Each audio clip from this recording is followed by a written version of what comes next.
Day Degenerate. I'm going to be doing a video today where I talk a little bit about bridges and a few things that certain people might be overlooking when they're thinking about bridges. Now, what I'm specifically talking about is trems. There's an interesting little fact about trem.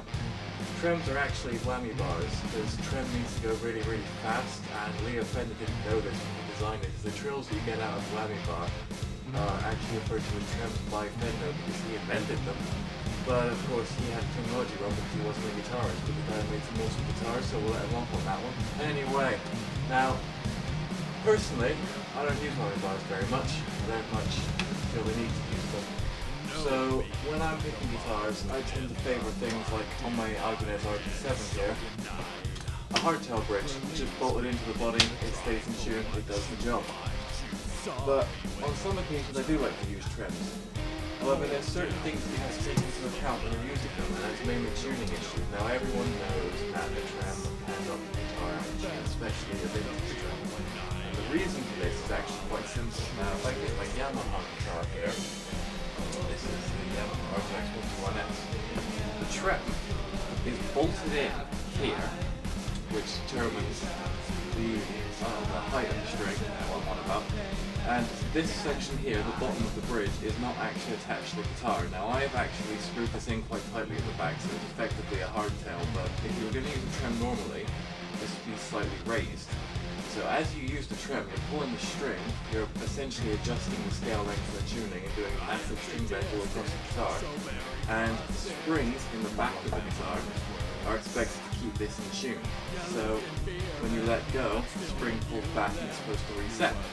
Now the problem with this, of course, is that it doesn't work and it knocks the guitar out of tune. Now, the reason that people use Floyd Roses and Floyd Rose style bridges and all those other things, and halos and all that, is because it's supposed to keep your guitar more in tune.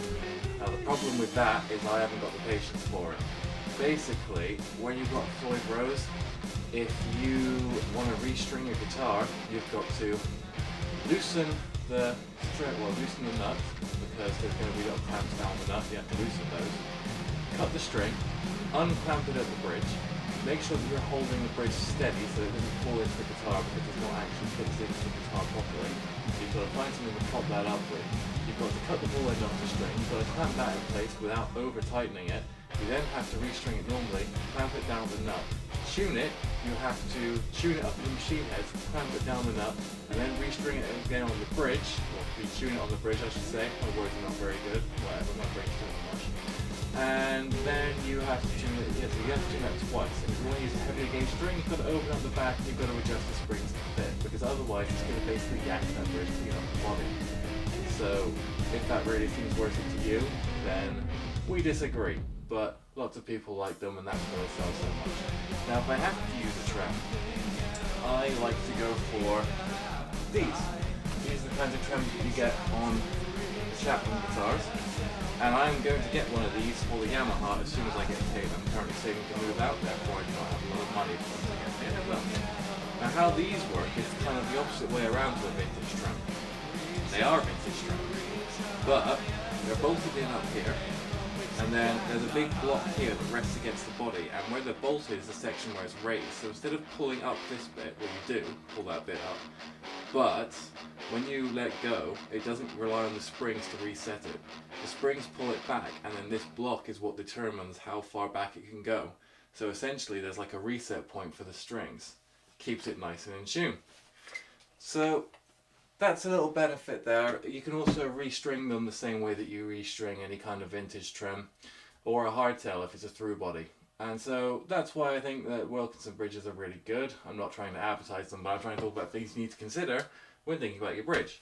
Now you may be a Les Paul player and you may like to use saddle bridges, and to be honest, saddle bridges are some of the best things you can get. Ibanez do great ones that actually have slits in them.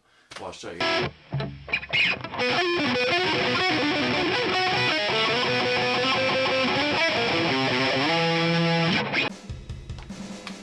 Like this. They've got little slits here, so the strings can go straight into them. You can get them on some of their Iceman models and Art Core models and things. This is an Art 120, they don't make them anymore, but they come with that kind of bridge. So, yeah, that's another thing.